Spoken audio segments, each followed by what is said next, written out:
Hello दोस्तों, कैसे हैं आप सभी लोग। आज की इस वीडियो में बहुत ही महत्वपूर्ण प्रश्नों का संकलन किया गया है। इस वीडियो में मैंने प्रश्न तो थोड़े ही रखे हैं, मगर इन प्रश्नों में से 50 प्रश्न बन सकते हैं। आपके सामने जब भी ये प्रश्न आएंगे तो आप इन प्रश्नों से संबंधित किसी भी प्रश्न का उत्तर गलत नहीं कर सकते, क्योंकि इन प्रश्नों में एक भी प्रश्न ऐसा नहीं है जिसका उससे संबंधित कोई भी प्रश्न छोटा हो। तो चलिए शुरू करते हैं आज की वीडियो। और हम कल से रीजनिंग तथा कंप्यूटर के भी प्रश्न शामिल करने की कोशिश कर रहे हैं। जो बदलाव है आपको कल से देखने को मिलेगा, जिसमें कंप्यूटर और रीजनिंग के भी एक एक प्रश्न आपको देखने को मिलेंगे। ठीक है, तो वीडियो बहुत ही महत्वपूर्ण होने वाली है।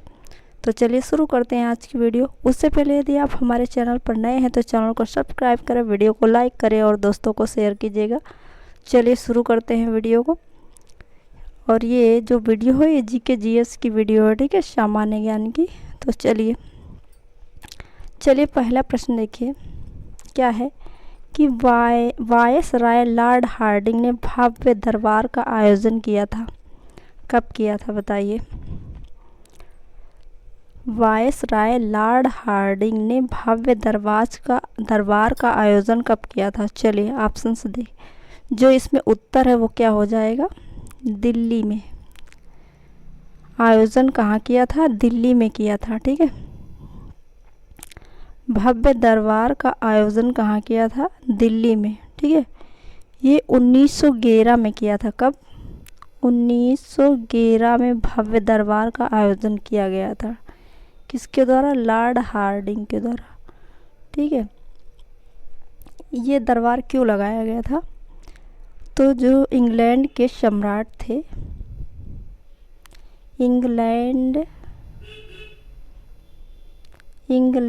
के सम्राट जॉर्ज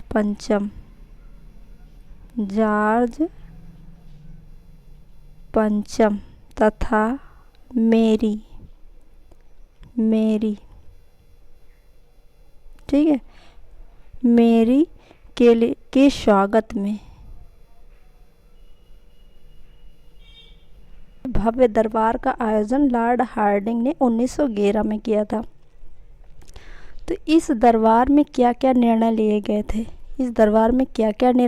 गए थे, चलिए देखते हैं। सबसे पहला निर्णय तो क्या लिया गया कि जो बंगाल विभाजन है उसको रद्द कर दिया। बंगाल विभाजन को रद्द कर दिया गया। बंगाल विभाजन कब हुआ था, 1905 में हुआ था ना। 1905 में बंगाल विभाजन हुआ था, उसको रद्द कर दिया गया। कब कर दिया गया, 1911 में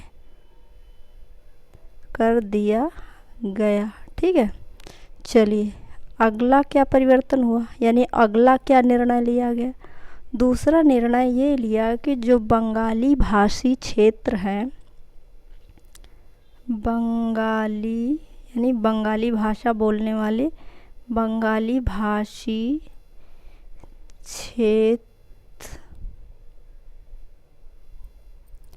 क्षेत्रों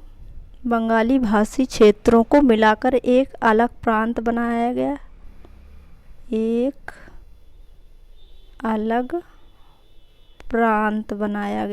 ठीक है, चलिए और फिर क्या हुआ, फिर बिहार एक अलग राज्य। तीसरा निर्णय क्या लिया, बिहार को एक अलग राज्य बनाया गया, एक अलग राज्य बनाया। ठीक है, जिसमें उड़ीसा भी शामिल था,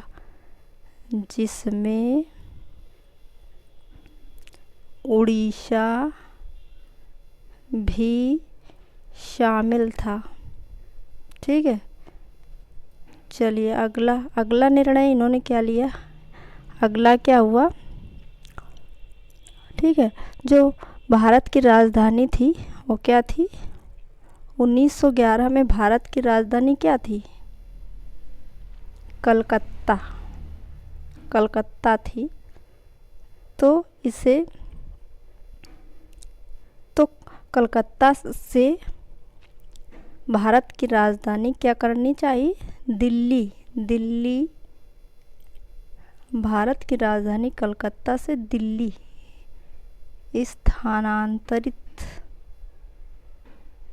स्थानांतरित करने की घोषणा की। घोषणा की गई थी। कब? 1911।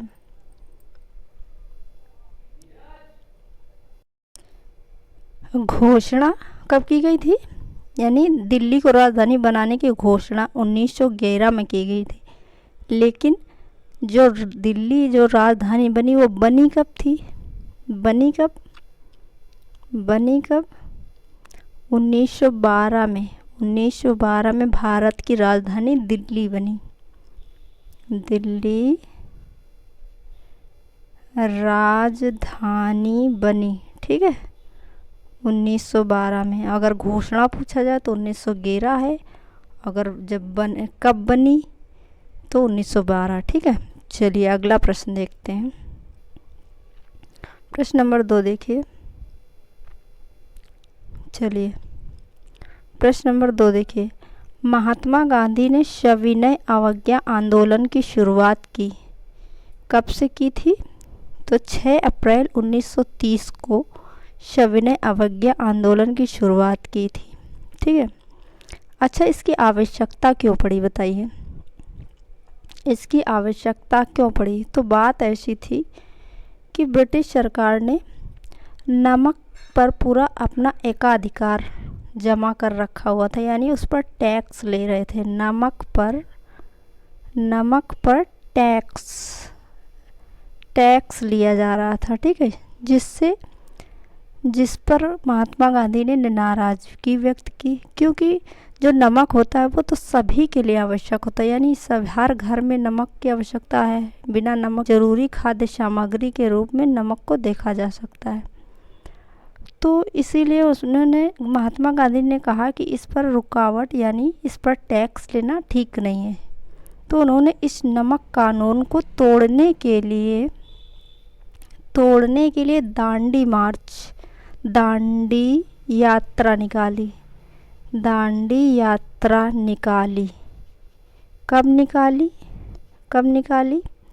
इन्होंने 12 मार्च 1930 को साबरमती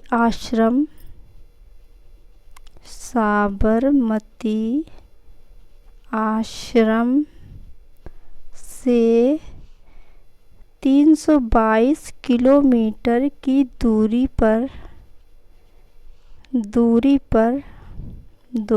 पर दांडी नामक स्थान पर,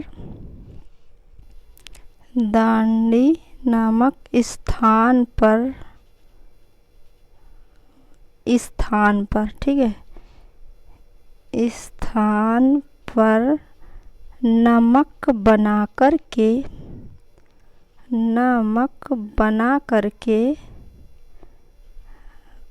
नमक कानून को तोड़ दिया, ठीक है। और यहीं से शुरुआत होती है सविनय अवज्ञा आंदोलन की। ये यहाँ पर कब पहुँचे? दांडी जब ये पहुँचे तो यहाँ पर ये कब पहुँचे? 6 अप्रैल 1930 को ये यहाँ पर पहुँचे दांडी में, ठीक है। दांडी पे कब पहुँचे? 6 अप्रैल 1930 को पहुँचे, ठीक है। कितने दिनों की थी? 24 दिनों की यात्रा थी। दिनों की यात्रा याद रखिएगा, ठीक है। 24 दिनों की यात्रा थी, ठीक है। तो यहाँ से शुरुआत होती है सविनय अवज्ञा आंदोलन की। और ये जो सविनय अवज्ञा आंदोलन था, ठीक है, और ये जो सविनय अवज्ञा आंदोलन है तो इसकी शुरुआत यहीं से हो जाती है। और ये जो नमक कानून तोड़ने पर गांधी जी को गिरफ्तार कर लिया जाता है यहीं से, ठीक है, यहीं से महात्मा गांधी को गिरफ्तार कर लिया जाता है। अच्छा ये बताइए, ये सविनय अवज्ञा आंदोलन जब 1930 में ये जब शुरू हुआ तो ये समाप्त कब हुआ? समाप्त कब हुआ बताइए? ये समाप्त कब हुआ बताइए? समाप्त कब हुआ? ये समाप्त हुआ जब गांधी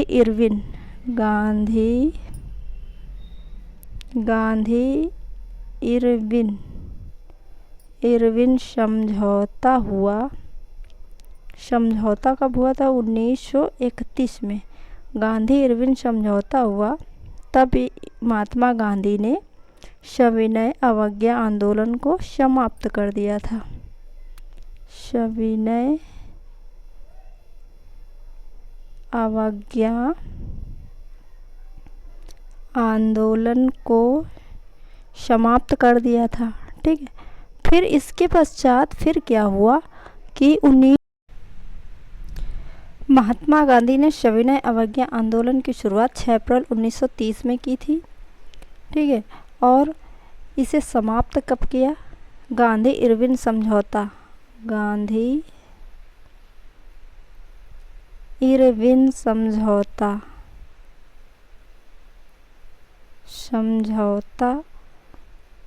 1931 में गांधी इरविन समझौता होने पर इसे स्थगित कर दिया। किसे? सविनय अवज्ञा आंदोलन को स्थगित कर दिया, यानी समाप्त कर दिया। और फिर इसके पश्चात फिर मतलब पुनः शुरू कब किया?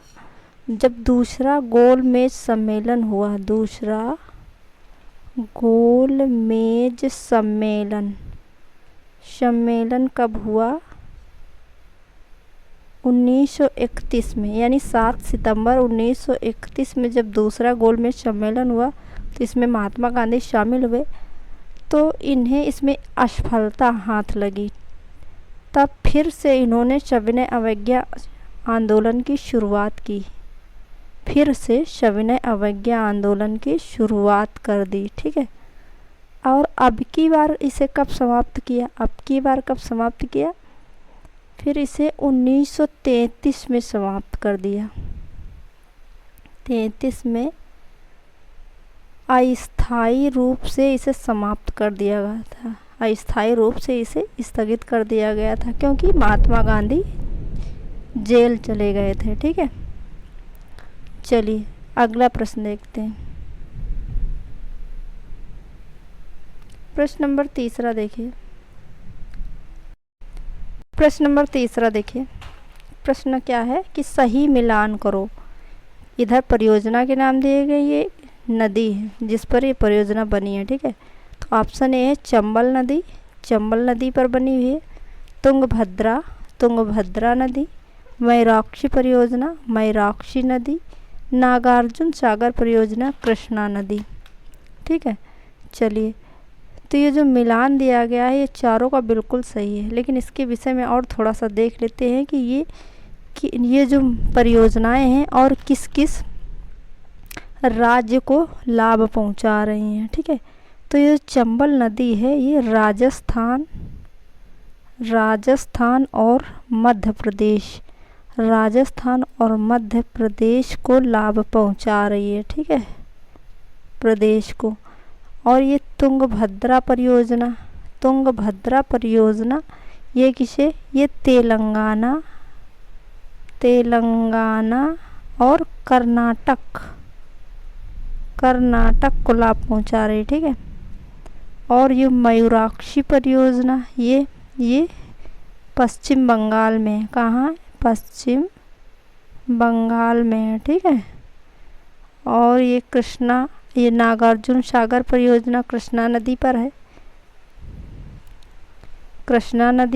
तो ये नागार्जुन ये जो सागर परियोजना है कहाँ पर स्थापित है, यानी किसे लाभ पहुंचा रही है? तो आंध्र प्रदेश और तेलंगाना।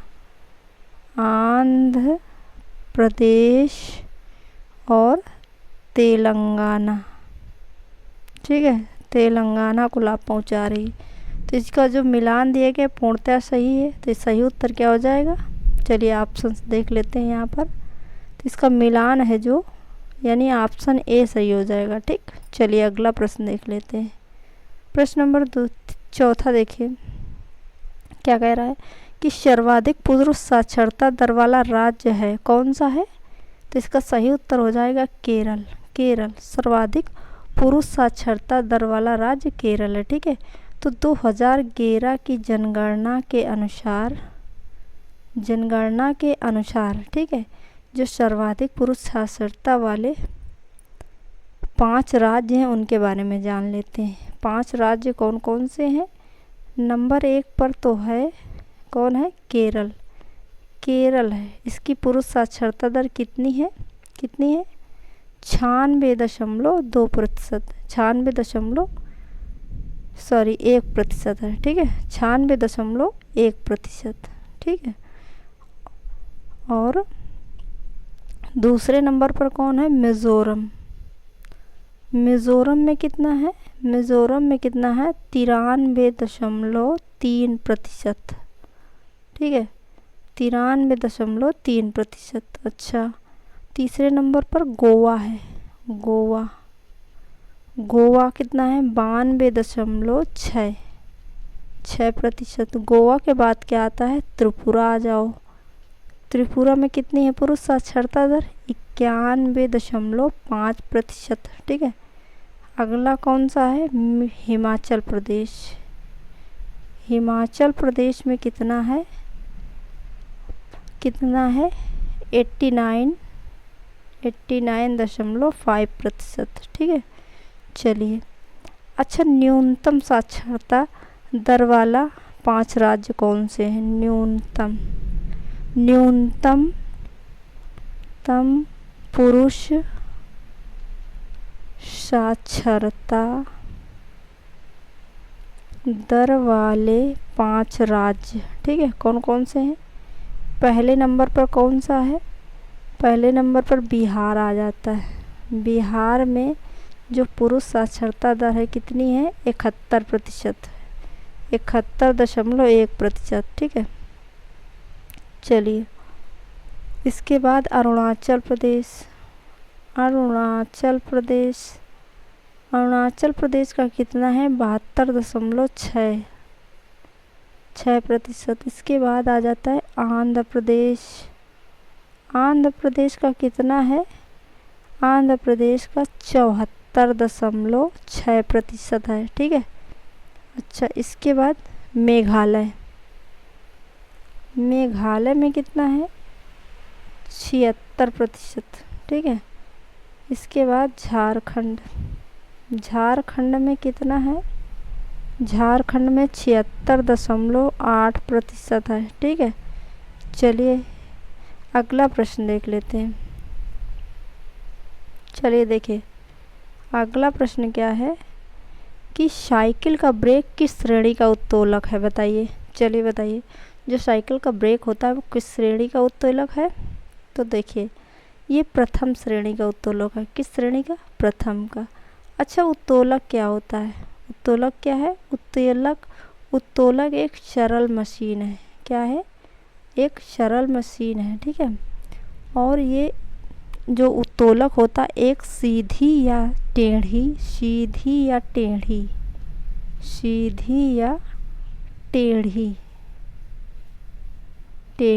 छड़ होती है। ठीक है, जो एक निश्चित बिंदु के चारों ओर घूमती रहती है। एक निश्चित बिंदु के चारों ओर घूमती रहती है। ठीक है, चारों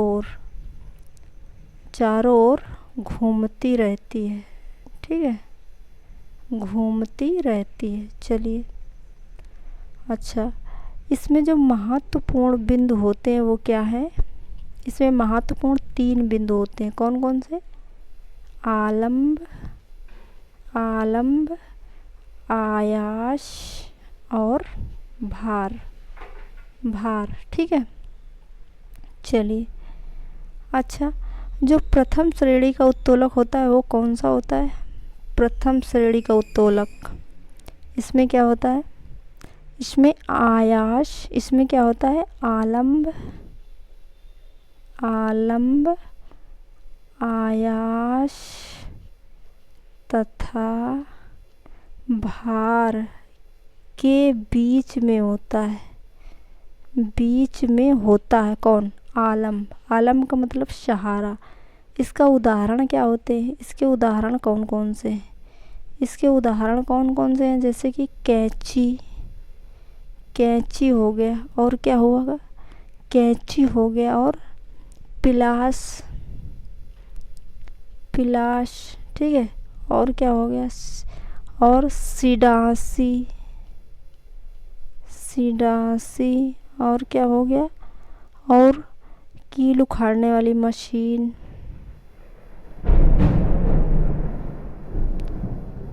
उखाड़ने वाली मशीन, मशीन देखिए, ठीक है, कील उखाड़ने वाली मशीन, ठीक है। चलिए चलिए, और क्या होता है? और शीश झूला भी होता है प्रथम श्रेणी में, शीश झूला। और क्या होता है? शीश झूला हो गया, और क्या हो गया? Hand pump, hand pump, hand pump, ठीक है। और क्या हो गया?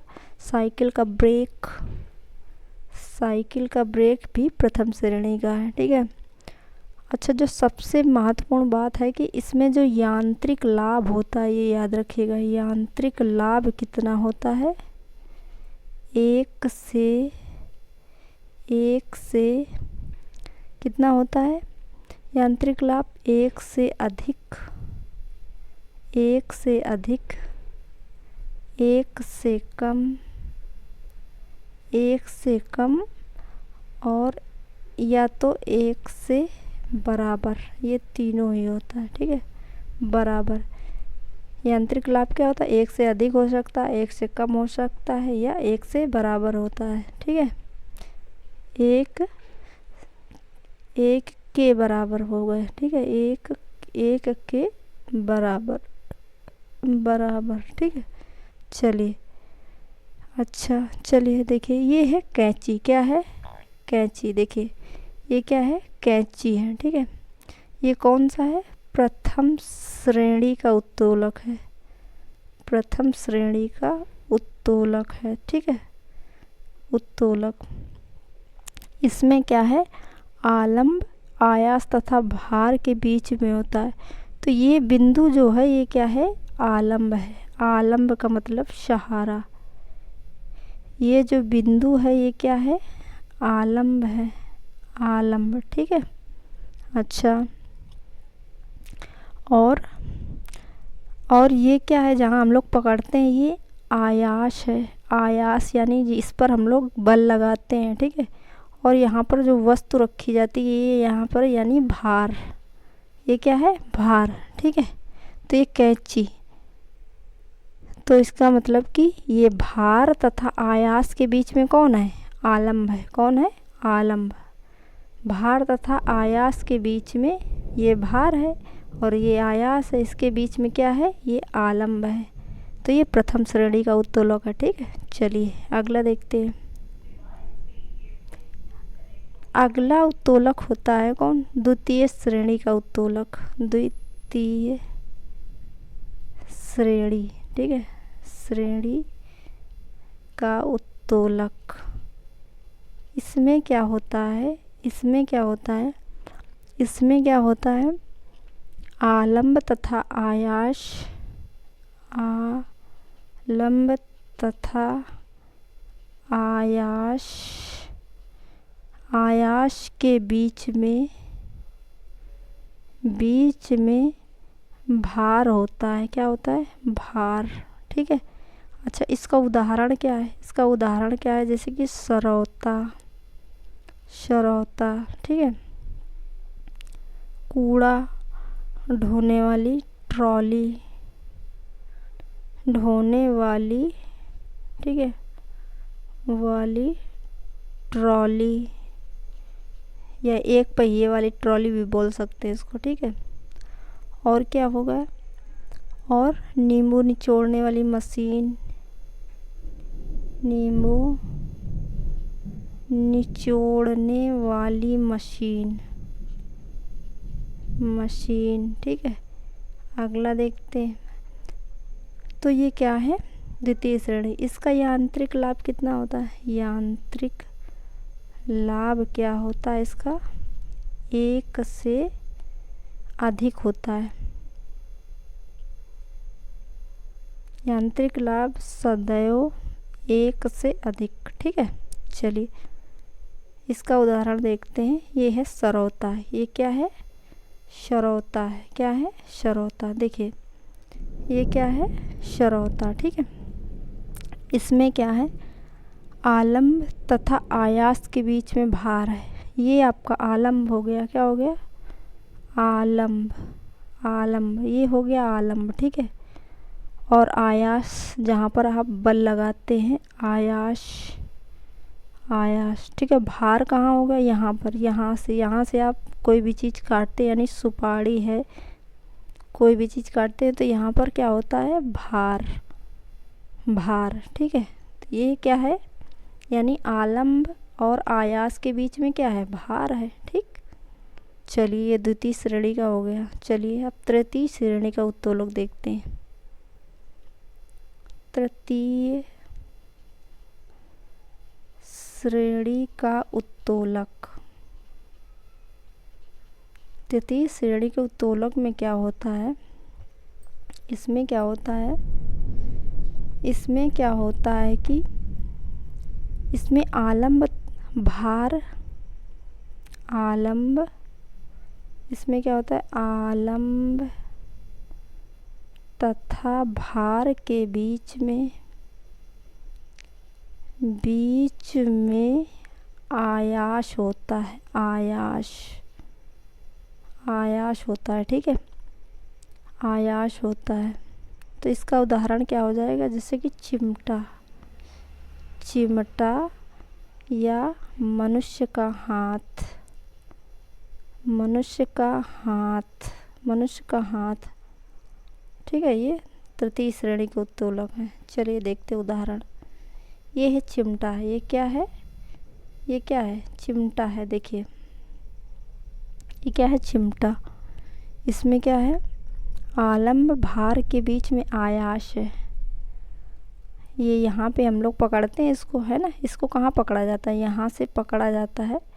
तो ये क्या है, आयास।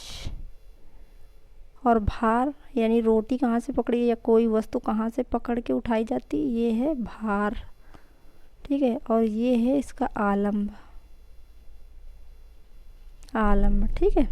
चलिए चलिए तो आज के लिए बस इतना ही। कैसी लगी क्लास कमेंट बॉक्स में ज़रूर बताइएगा। फिर मिलता है नेक्स्ट वीडियो में। तब तक आप सभी लोगों का बहुत बहुत धन्यवाद।